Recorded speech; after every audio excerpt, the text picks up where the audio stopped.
Mike Tyson, regarded as one of the greatest heavyweight boxer of all time, undisputed world heavyweight champion from 1987 to 1990.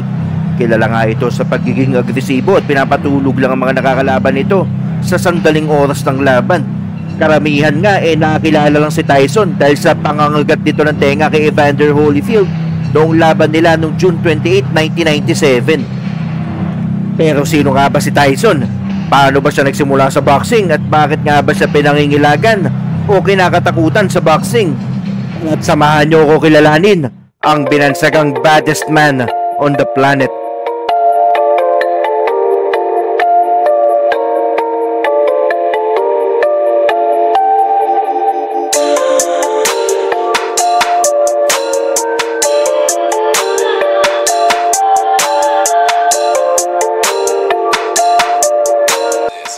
Michael Gerard Tyson pinanganak noong June 30, 1966 in Fort Greene, Brooklyn, New York, USA na may taas na 5'10". Anak nga ito ni Lorna Mae Smith Tyson na sinasabing isa itong prostitute at ang kanyang ama ay nanggangalang Purcell Tyson na isang taxi driver na hindi ito kailanman na-involved sa buhay ng mag-ina. Kaya mag-isa ngang tinaguyod ng kanyang ina ang pagpapalaki sa kanya, pero dahil nga sa hirap ng buhay lumaki nga ang batang si Tyson sa kalye. At hindi nga lang basta kalye, dahil ang kanilang kalye nga sa Brownsville sa Brooklyn, New York ng panahong yun, talamak nga ang krimen. Sa murang edad nga, nakahiligan na ni Tyson ng pag-aalaga ng kalapati. At sa kalapati nga din nagsimula ang kanyang unang basag ulo, dahil isang mas nakakatanda at mas malaking bata nga ang tinanggal ang ulo ng isa sa kalapati ni Tyson. Away at paggawa ng krimen, yan nga ang kinamulatan ni Tyson sa kalye. At sa edad na 13 anyos, naaresto na ito ng 38 times dahil sa kinasasangkutan nito. Dahilan para maipasok ito sa Boys Town. Sa Boys Town, nakitaan ito ng lakas ng loob ni Bobby Stewart, a juvenile detention center counselor na isang boxer noon. Tinirain nga nito si Tyson ng boxing ng ilang buwan at kalaunan, pinakilala niya ito kay Cus D'Amato na isang sikat na manager at trainer ng mga successful boxer. Naging katulungan ni Cus D'Amato si Kevin Rooney at Eddie Atlas paano hasain si Tyson. Pero sa pagkamatay nga ng ina ni Tyson nang si Tyson ay 16 anyos pa lamang, si Cus D'Amato na ang kanyang naging legal guardian. Itinira nga ni Cus D'Amato si Tyson sa kanyang tahanan at itinuring na tunay na anak. Pagmamahal at pag-aaruga, yan nga ang ibinigay ni Cus D'Amato kay Tyson. At sa unang pagkakataon, naramdaman ni Tyson ang mahalin at magkaroon ng pamilya na hindi niya ito naramdaman sa kanyang tunay na ina. Pure boxing, yan nga ang naging buhay ni Tyson na under Cus D'Amato. Kakibat nga ang disiplina, hinasa na si Tyson maging next big name in boxing. Peekaboo style, ito nga ang pinamaster kay Tyson ni Cus D'Amato. Isa nga itong teknik kung saan ang dalawang kamay nakapwesto sa mukha na pang depensa. At mabilis nga itong makaka-counter once na umaatake ang kalaban. At dito nga nakilala si Tyson sa style na ito. At isa pa sa itinuro ni Cus D'Amato kay Tyson kung paano nito kontrolin ang kanyang emosyon. Hinahanda nga nito si Tyson para maging isang world champion dahil nga malaki nga ang nakikitang potensyal nito kay Tyson. Kaya sa mga amateur fights ni Tyson, makikita nga halos lahat ng nakakalaban nito tulog ang inaabot. Sabi nga ni Tyson sa isang interview, sa mga napagdaanan niya sa buhay gusto niyang magbayad ang kanyang mga nakakalaban. As an amateur, Tyson won gold medal at the 1981 and 1982 Junior Olympic Games. Sa laban nga nito noong 1982, tinapos ni Tyson ang kanyang katunggali in a first round 8 seconds knockout. On that fight, everyone knew that Tyson is special. At dahil nga nakikita na si Tyson ng pambihirang lakas, inakyat na ito para lumaban as a professional. Kaya on March 6, 1985, Tyson made his professional debut sa edad na 18 years old. Parang naging mga bata nga lang ang mga nakalaban ni Tyson pagkakit dito sa pro. Panay knockout na ang kinahantungan ng mga katunggali nito. At ang matindi dito, lahat ng pinatulog nito ay sa first round lang. Tyson won 26 of his first 28 fights by knockout or technical knockout. 16 of those came in the first round. At dahil nga sa sunod-sunod ditong panalo, pumukaw ito ng atensyon sa mga media at binansagan itong next great heavyweight champion. Pero sa kasamaang palad noong 1985 sa kasagsagan nga ng natatamasang panalo ni Tyson, at umiingay na niyang pangalan, binawian naman ng buhay si Cas D'Amato na tumayong tatay niya sa ninang pneumonia. Nang nawala nga si D'Amato sa buhay ni Tyson, labis itong dinamdam ni Tyson. At dito na nga nasaksiyan ng lahat ng bad boy persona ni Tyson at kung ano-ano pang kinasangkutan nito. Andyan yung nahiwalay ito sa kanyang asawa na si Robin Givens na isang modelo na sinasabing ginamit lang ang katanyagan ni Tyson at yaman. Isama mo pa ang suntukan nila ni Mitch Green na isang heavyweight boxer din na nangyari sa kalye. Nagtamo nga si Green ng 5 stitches sa ilong nito at pagsara ng kaliwang mata nito dahil sa suntok ni Tyson. Nasangkot din si Tyson sa ipinagbabawal na gamot at kung ano-ano pa. Pagdating ng November 22, 1986, nabigyan si Tyson ng pagkakataon lumaban para sa kanyang first title fight laban kay Trevor Berbick para sa WBC Heavyweight Championship. Now listen, if you get in close and I tell you to break your stop punch and step back clean. Any question from the challenger or chief second? Any question from the champion or chief second? All right, let's get it on. Come on. All right, and with the words of Mills Lane, we're ready. I don't know about you folks, but here at the Hilton Hotel, there is electricity in the crowd. I've got goosebumps. On the line, the WBC Heavyweight Championship of the World. Trevor Berbick will try one of the great champions. Let's see how long his reign lasts. Mike Tyson, he's wild with the left hook as Berbick, and Tyson clips him with the left hand. Look at this, combination, and Berbick ready to go, but he stays on his feet. Another right hand clips him. He can't take shots like this very long. Wow, with the right hand is Mike. Again he's blocked, catches him with a left hook.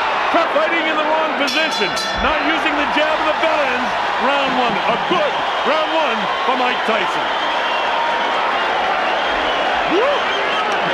Well, at least Berbick didn't go down in the first round. Make no mistake, Tyson is in command. This may not go very long because he's got tremendous confidence now. Tyson already off his stool. Here's Trevor Berbick. This is round two. The WBC Heavyweight Championship of the World. Trevor Berbick and Mike Tyson. Tyson goes to work right away, and he's got Trevor in trouble, and he's down. He'll have to take the standing 8 count as he steps right up the counts to 4 and 5 and 6 and 7 and 8, and he says he's okay. Mills Green did. Bone Crusher Smith. Straight jab by Mike Tyson. 20 years old, Mike Tyson on his way to becoming one of the youngest heavyweight champions of all time. Bangs the body. Wow, with that uppercut is Tyson. Catches him with a light left hook, and he goes down. He's down. He should be able to get up from this. His legs may be shut. They are. As Trevor Berbick falls back in the rope. I don't know if he's going to be able to continue. He's got the heart, but his body won't let him do what his mind wants to. And he's counted out. Nakuha nga ni Tyson ng titulo in the second round via technical knockout sa edad na 20 anyos. Sa pagkapanalong iyon, nakakuha ni Tyson ng respeto ng lahat. Para pabagsakin mo ang isang katunggali via second round knockout para sa title fight, ibang klase yun. Lakas, kombinasyon ng outstanding na bilis ng kamay, accuracy at timing, dito kinakatakutan si Tyson ng ibang mga fighter. Inilala nga din si Tyson sa kanyang defensive abilities na itinuro ni Cas D'Amato na dalawang kamay ay nakalagay sa mukha na tinawag na peekaboo style. He was special at nagtuloy-tuloy nga ang pagiging kampiyon nito hanggang maging undisputed heavyweight champion. During this time, nakakuha ni Tyson ng atensyon ng gaming company na Nintendo. Na-impress nga ang nooy Nintendo of America President Minoru Arakawa sa lakas at galing ni Tyson. Kaya sinuggest niya itong isama sa upcoming Nintendo Entertainment System na Punch-Out. Isa itong arcade game noong 1987 na bumenta ng 1,000,000 copies.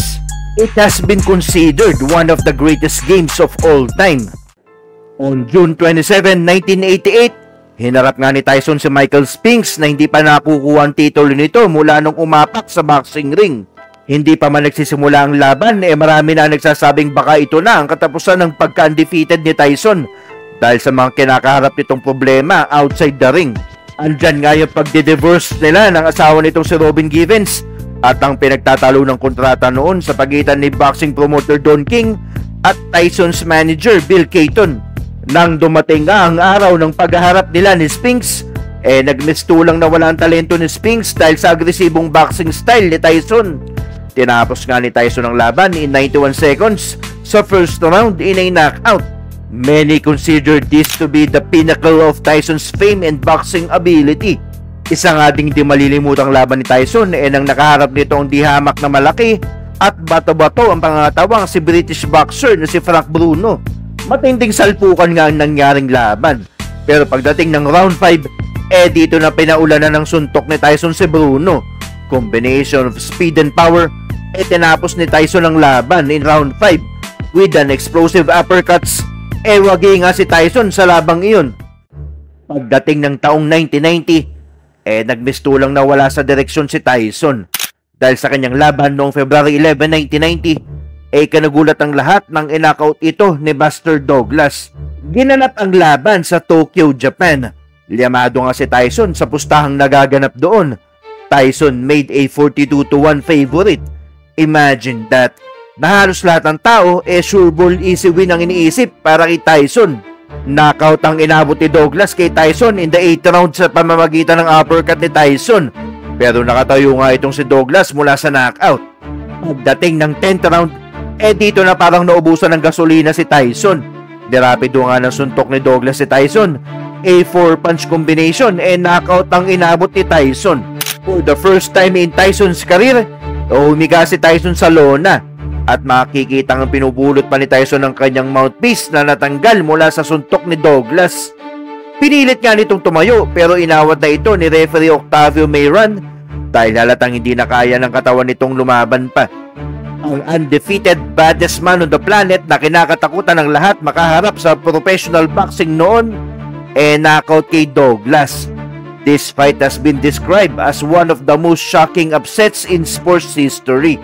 Marami nga nagsasabing kaya natalo si Tyson dahil nga sa mga dinadala nitong problema outside the ring. Pero ang di alam ng nakakarami, before the fight, madalas nga itong puyat sa pakikipag-party at ilang mga babae nga ang kasama nito. Sa pagbabalik nga ni Tyson galing sa pagkatalong iyon, lalong pinakita ni Tyson sino ang hari ng boxing. Nagpatuloy nga ang panalo nito, siyempre in a knockout win. Pero sa kasamaang palad noong February 10, 1992, Tyson was convicted of rape charge sa isang 18 years old beauty pageant contestant na si Desiree Washington. Guilty ang hatol kay Tyson by an Indiana jury. Nahatulan nga si Tyson ng 10 taon pero nang dahil sa parole, nakalaya din ito makalipas ang 3 taon nitong pagkakakulong. Sa paglaya nga ni Tyson, ikinasa agad ang laban nito kay Peter McNeely. It was marketed as his back. Wala pa man ang laban, minamaliit na ni McNeely itong si Tyson na panay pangungutya. Kaya pagdating ng laban nila noong August 19, 1995, tumagal ang laban in 89 seconds. When the bell rang, mala Tyson ang ginawa ni McNeely. Agresibo nga itong inatake si Tyson agad-agad. Pero dahil nga sa minaster na ni Tyson ang depensa sa mahabang panahon, ni isang suntok walang tumama kay Tyson. Pagkos, tinamahan pa ni Tyson si McNeely sa muka. Dasang ikinabagsak ni McNeely less than 10 seconds of the fight. Nakatayo nga si McNeely pero patuloy nga ang pag-atake nito kay Tyson. Palitan nga ng suntok ang dalawa. Pero less than 20 seconds later, binigyan ni Tyson ng kanang uppercut si McNeely na siyang kinabagsak nito. Pumasok na nga sa ring ang kampo ni McNeely para isuko na ang laban. Dahil baka kung ano pang mangyari sa bata nila kung pagpapatuloy pa ito. Wagi nga si Tyson by disqualification. Matapos nga ang labang iyon, nagpatuloy ang panalo ni Tyson. Pero unti-unti na itong nakakadanas ng pagkatalo. Isa nga sa tumatak sa mga meron, nang natalo ito ng 2 beses ni Evander Holyfield na nakakilala ang laban na iyon na nangagat nga si Tyson ng tenga. Pagdating ng 2005, after siyang matalo ni Kevin McBride, Tyson announced his retirement. Sa laban nga nila ni McBride, sinabi na Tyson sa interview na hindi na niya inaasahang mananalo pa. Lumaban nga lang siya kay McBride sa huling pagkakataon ng dahil sa pera. Matapos nga ang karera ni Tyson sa boxing, makikitang nag-iba na ang pananaw ni Tyson sa buhay. Naging family-oriented nga ito at malayo sa gulo ng buhay. Pero nang dumating ang May 25, 2009, sa hindi inaasahang pagkakataon, pumanaw nga ang 4 years old na babaeng anak ni Tyson na nakitang walang malay na nakapulupot dito ang isang cord ng exercise treadmill. Ipinagluksa nga ito ni Tyson at lalong nagpaikting dito ang pagbabago sa buhay. Makikita na nga lang si Tyson sa mga interviews, guesting sa pelikula matapos ang matagumpay nitong karera sa boxing. At kalaunan sumasabak din ito sa mga exhibition fights.